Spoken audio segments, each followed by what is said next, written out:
YouTube, what's good? I just got back from my trip from Mexico and it was a movie, it was a vibe, and everybody had a good time. But we're not here to talk about what everybody had. We're here to show you how I prepared for my 6-day trip to Mexico City so that anybody that's watching knows that the ins and outs as to how this was a possibility. So recently, I went to Mexico City with a travel group called Discover Giddy. There are a lot of travel groups out there, but Discover Giddy, they know what they're doing with their travel group. They like, hands down, every single time I go with them, it's beyond like one of the best trips I've ever had. So last year we went to DR, everybody had a good time. This year we went to Mexico City and the vibes was immensely great. But I want to talk to you about how I prepared for that trip. So within that trip, we stayed at Mexico City for 6 days, right? Out of those 6 days, 4 of our own Discover Giddy events and also 2 club gig events that we were booked. Me and the other DJ who was there was booked for as well too. So our group consisted of 75 people. And mind you, DJing for those type of people, for that type of crowd, and every day it being an amazing energy is quite difficult to DJ. If there's 5 levels of DJing, this is at level 4 DJing. Why? Because you're DJing for the same crowd for multiple days, for multiple events. So that means that every single day you have to prep for different types of energy. And I'm not gonna lie to you, when it comes to like music preparation, which we're gonna get there later, honestly, like most of the mixes that I had was like just off the top of my head. The type of vibe that I want to give people were different, and I will explain that later. So right now I'm going to provide to you the 7 steps that I use to prepare for a destination trip like this, right? So step number 1 is to understand the events, right? So we had 4 different types of events, which was Discover Giddy's own welcome dinner, the opulence dinner, the hot air balloon experience, which was kind of short, and then the pool party. And then we had 2 club events, which was the opulence dinner after party, which was at a club called Melody Culture. Shout out to Melody Culture, y'all great, and we're going to talk about y'all in a minute. And then the next day we had a day party, which was Pigeon and Patios. The welcome dinner, right? So this is the vibe and my mentality of the welcome dinner, of understanding. So once I saw who was in the room, right, there was a lot of African Americans, Caribbeans, and Africans. So I knew that from the eye test, I know what type of music to play. Afrobeats, dancehall, soca, R&B, hip hop, etc. Right? So I knew that that's the music that I'm going to be centered around. Now, in the United States, when it comes to hip hop, right, you can't just play East Coast music, right? Because I'm from the East Coast. You have to be well versed, right? And me, I've been DJing for about 8 years, right? Going on to 9 years, right? So I'm well versed when it comes to the West Coast music, down South music, East Coast music, club music, Jersey club music. So all of those things, you have to know all that when it comes to hip hop. So me, I like to know who's in the room. I like to know who's in the room, and I read the room very well. The welcome dinner for me was used as like okay, let me see who's in the room, right? So in the beginning of the event, right, we had 2 DJs at the travel group. Me and DJ Mo. Shout out to DJ Mo, right? So DJ Mo is kind of like that Discover Giddy's house DJ, right? They've been using him for like every year. And Discover Giddy has been going on for like 9 years, but they've been using him for every year, right? So he DJ'd first that day, and then me, I DJ'd second. So what I did was I took that opportunity to introduce myself and to get to know everybody that was in the group. So that's what I did, right? So after I kind of got like a gauge as to like where everybody was at, I threw in a little joke and be like, oh yeah, y'all don't really know soca like that, So like I would play around with people and tell them like, yo, like for instance, if I hear somebody's like, oh, are you gonna play dancehall, right? I'll just throw in a little joke and be like, bro, y'all don't know dancehall like that. So me saying that, they're gonna tell me like, nah, like we know this, we know that, we know this. So they're gonna prove themselves to me like they know dancehall. So I'm like, all right, cool. Like if I go and talk to different types of people and they show me their wealth of knowledge as to like what type of music they know, then I'm like, all right, cool. Like there's one thing for you to know about it, but now when when it's game time, when I'm DJing, boom, when I play it, let me see how y'all gonna react to it. So that's kind of like what I did in the beginning of that event.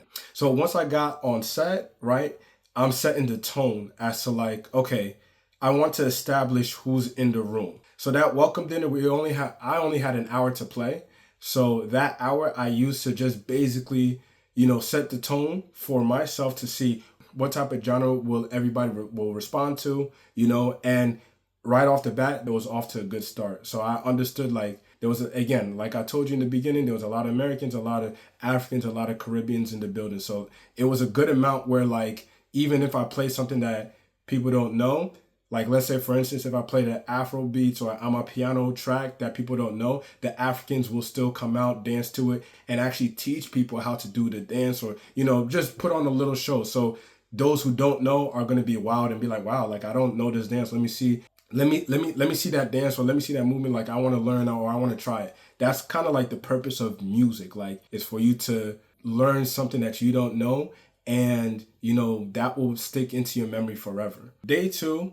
So we went for an opulence dinner. We had to wear all black, and then after that it was an after party. For the dinner, the vibe was just straight simple, grown and sexy vibe. So that one I slowed it down a little bit, played the popular R&Bs, popular Afrobeats. We did throw in some songs where like people wanted to turn up a little bit. I didn't want to do too much because that was for the after party. The after party was, high off energy. So now when we got to the after party, now the vibe was different. All bets are off. So in the beginning, when we got in for the after party, the equipment that they had was the XDJ RX3, right? So for my DJs, what you want to do is before you enter into any type of event, you want to know what controller, what mixer, what CDJs, what equipment that they're going to have. If you don't have the driver, download the driver. So they had that, and me and Mo were supposed to DJ. We were supposed to get an hour set, and we got that hour set. We were at the setting where like, transferring our laptop would have been a little bit hectic. So I told Mo, you know what, like I'm going to grab the mic. He DJs, set the tone and everything like that. And I'll just DJ tomorrow for the day party, right? So for that setting, we played a lot of classics. We played a lot of hip hop. We played a lot of Afrobeats. And mind you, in Mexico, they dance. So and that was pronounced to myself. I like the vibe over there way better than in America. I'm not gonna lie. The Mexicans over there, they came to party. So even if they didn't know a song, they still dance to the song and they still move their body and they still groove to the beat and everything like that. They dance. And we set the tone for that day. And me micing it up for Mo and everything like that, like I knew, okay, this is the type of vibe that people wanted, right? That's what I was peeping. So I was paying attention to what Mo was playing. I was also like helping him out, letting him know, yo, like play this next. And, he would be mixing it. As he was mixing, I'm looking over his laptop, seeing like what he's about to play. And, from there, I come up with something to say and, get the crowd hype and everything like that. So that's day 2. Day 3, we had the hot air balloon. So for the hot air balloon, rode on the hot air balloon. So Mo took over. And for those who didn't ride for the hot air balloon, he set up the vibe for them. And mind you, we got this was after the all black party. So the all black party was like what?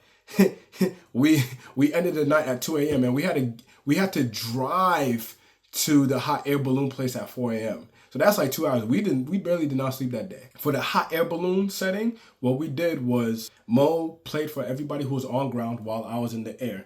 Once I came back down, you know what I'm saying? I hopped on the sets and the vibe that I put on for there is just, I played like, small compa. I tested the waters out just to see like who was there and who was not there. Played soca, compa, like vacation-y upbeat music, just so that, you know what I'm saying, like I want to know who's moving and everything like that. So I played more Afrobeats on my piano, compa, soca, dancehall type of vibes, right? So now, after that, this was the actual stamped party, right? So that party was a go. So I played literally every single thing that you could think about. Afrobeats, hip hop, and when I say hip hop, all coast, West Coast, East Coast, everything. Dancehall, soca, Jersey club, you know, just a little bit, you know, because I'm from Jersey, so I still got to represent Jersey. I played everything. The room was going crazy, a lot of transitions happening, and yeah, like, but everything that I played was a different vibe. Every single day was a different vibe. I never gave the crowd the same type of vibe. Because again, what I tell you, there's a lot of music out there where you don't have to repeat the same type of transitions. You can, for certain days, you can repeat the same song. Like, for instance, for this trip, the hottest song out right now is Shebang. Everybody want to hear Shebang by Drake. Shebang, Spend That. Those are the two hottest songs out right now. Spend That by Young Miami and Drake, Shebang. Every single day, we played those.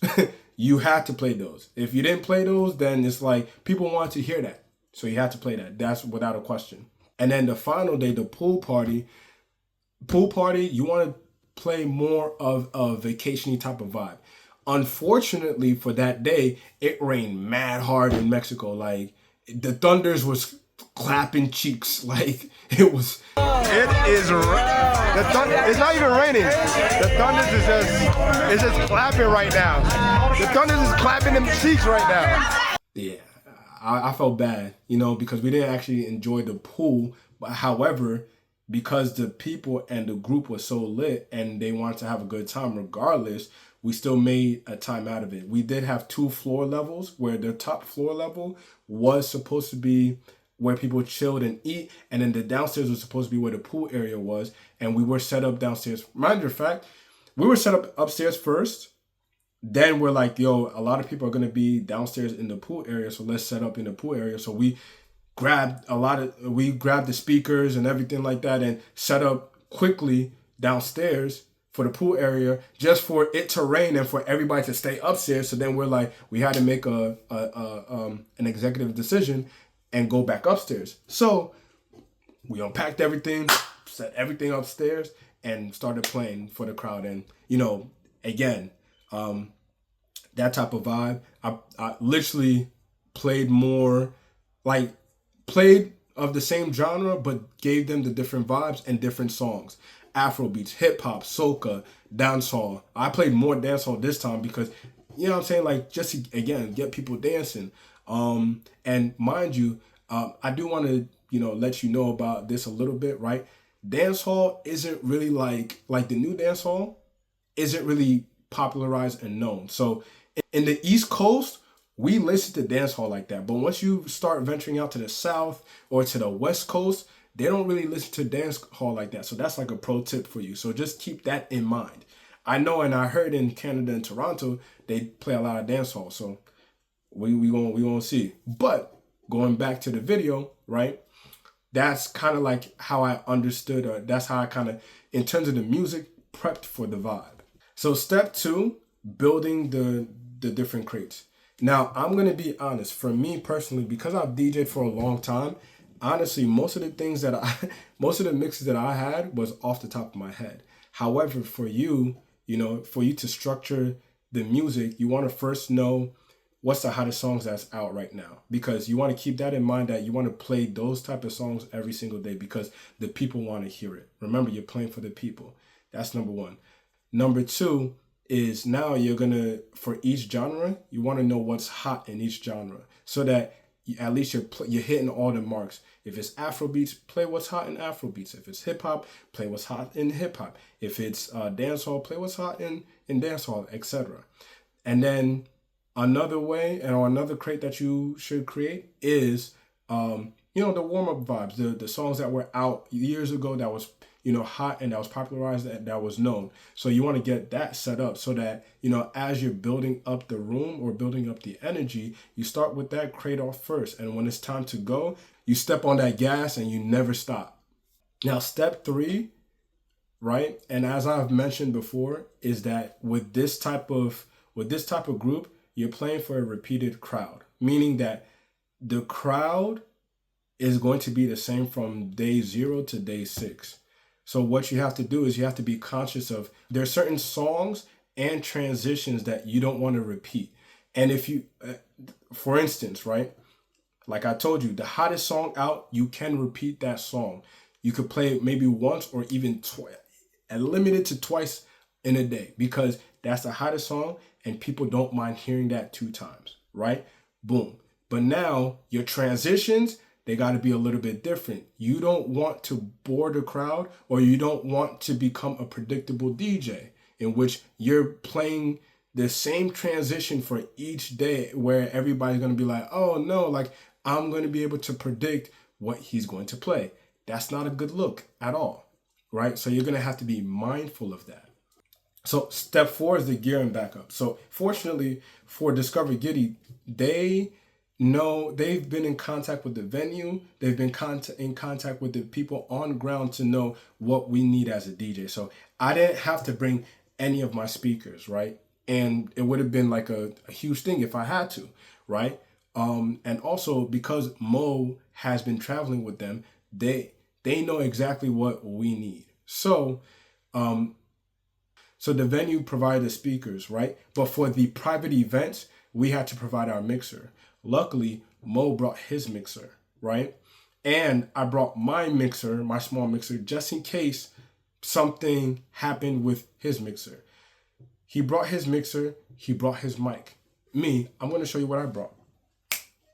So this bag is what I brought to Mexico.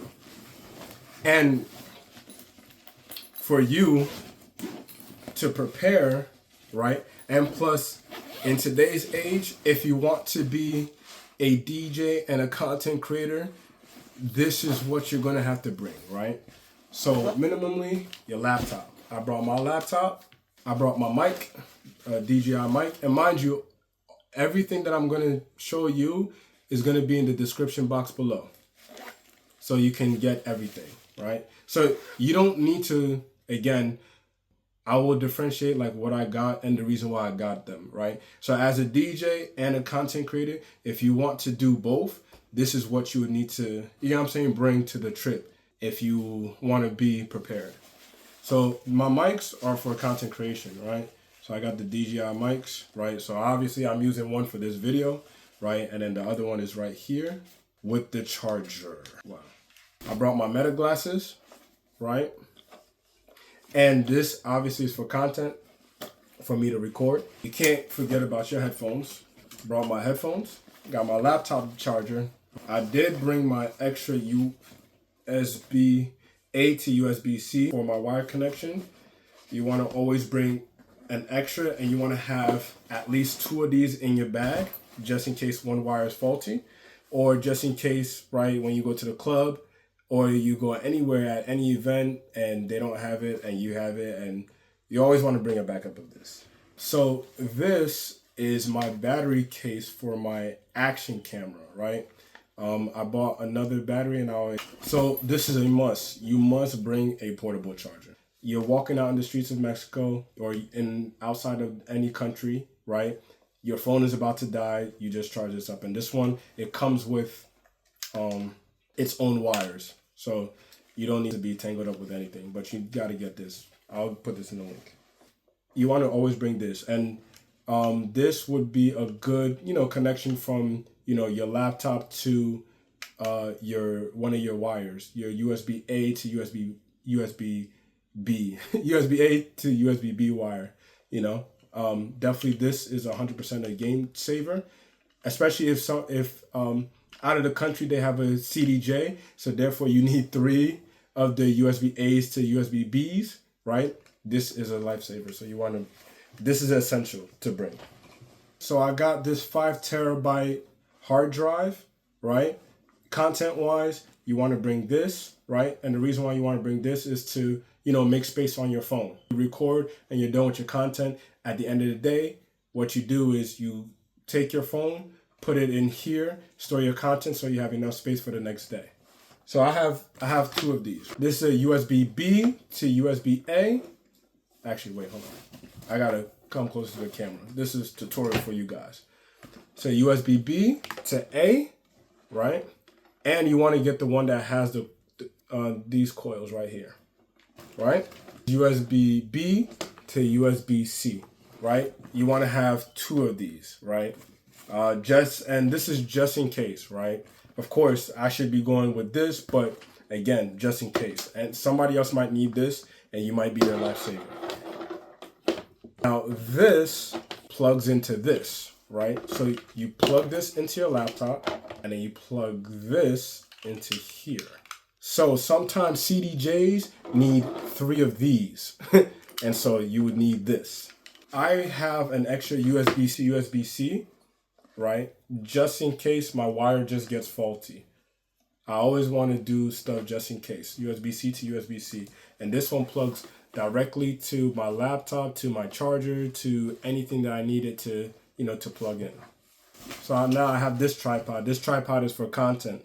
And with this one as well too, I brought this battery pack as well. So this is a battery pack charger that charges my action camera, and you know it charges up to three batteries, right? Very clutch. So when my action camera is about to die, I just switch it up. It's for, you know, this tripod can go up to 81 inches, so it's very tall to capture like that content for yourself, like while you're DJing, you know. So you could put this, or, you know, I normally put this behind myself so I can capture me in the crowd. So I do have another tripod. This is for my action camera, right? Where I put this here. This one also goes 81 feet. I just like how simple this is to put on and make sure, like, you know, I get the best angle. So I did bring this, and I should have used this more, but I didn't use it in the video. These are like lights for content, right? When it's dark, I should have used this. I didn't use this because, again, my mindset is more focused on DJing, but this is more so like, you know, to capture content and make sure, like, you know, when it's dark, you shine a light on it, and then your video quality looks better. And then I brought this action camera. So this action camera was mainly what I used to handhold and vlog my stuff. And I'm going to show you a couple of videos, you know, for example, that I got these, but this action camera is very good. It fits in my pocket. It's very small, and it's capable, and it has fallen a couple of times, and it's actually pretty bulky, very good. Link will be in the description down below, but very good for content. So I got this content phone for what you guys see recorded in the back. As I'm DJing, I just set up just so that I can get like another angle for, you know, to capture the crowd and everything like that. So, and then I brought batteries. These batteries are about to die, but you always want to have these in your bag just in case, you know. Like I told you, the other DJ, he brought a microphone, so these are batteries to, you know, help him out and everything like that. And these are Amazon batteries. Amazon, hit me up.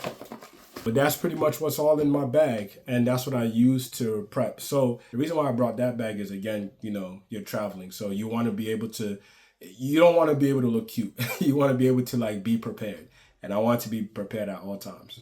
Step 5 into preparing for travel group events is to make sure that the sound and the venue like is correct. You want to know the details of that. So luckily we understood and we knew that, you know, all the venues have speakers.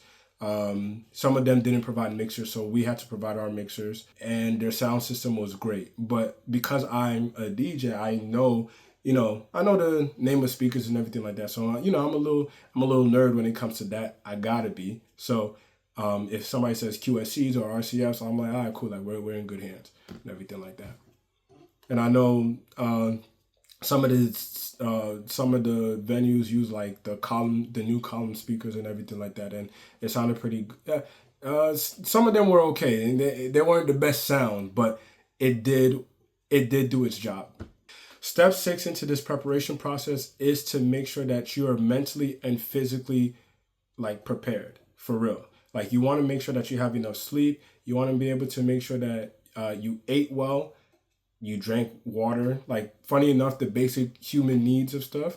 The thing is that like even like you want to be able to make sure like you don't party too much, meaning that like if there's like after the group was done and you know everybody wants to go out and stuff like that, you want to be able to like have that discipline to actually decline some of the group activities that you know like everybody wants to do on their own time, because you want to be able to be 100% fit for your job. Your job is to entertain the crowd, right? And you will supply that energy anyway, right? The only time I really got to party was like literally the last day, the final day where we're actually done with everything, and the next day was our flight.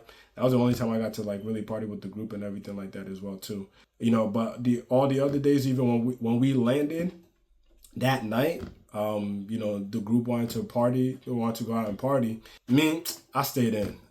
Because like even though it would have been a good opportunity for me to like mingle with the crowd, and you know, because it's the first day, I don't really know a lot of the people that came on the trip. It would have been a great time for me to like just connect with them. I said nah, because at the end of the day, like I want to be able to be 100% for the next day. Plus, the next day we had to get up at 9 a.m. So like I was not trying to be too tired, and I didn't want to disappoint like, you know, the people who hired me on the trip. I wanted to make sure that I came out 100% every single day. Step 7 for the preparation process is to make sure that, right, and this is for anybody that's trying to do content, right? If you're trying to do a YouTube content or an IG content, to be honest, what you should do is to go on ChatGPT, type in, hey, like I'm having an upcoming trip, what type of content should I, you know, get? Once ChatGPT spits out the answer, what you want to do is you want to create a checklist in your notes or anywhere that you, or you know, any note app that you have.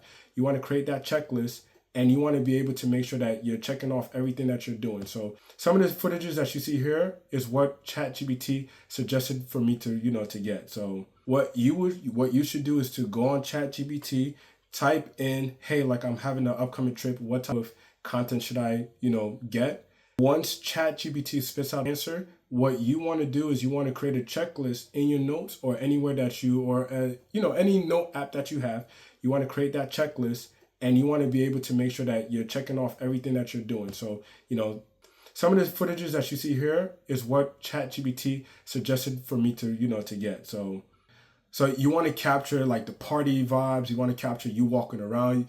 You want to capture the DJ booth. You want to capture the after party. You want to capture the gears, and everything like that. And you want to capture yourself like just exploring the city that you're in. So that's how I prepared for the 6 DJ events that I had with the travel group Discover Giddy in Mexico City.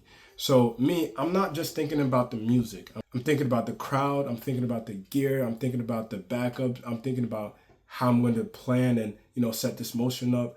I'm thinking about the energy. I'm thinking about my clients who actually hired me. And I'm also thinking about the experience. So if you're a DJ, use this video as a checklist for how to prepare for a travel group or for DJing for it. And if you're a client, use this as a means to measure how your DJ should prepare. You are in the right hands with DJ Kenz.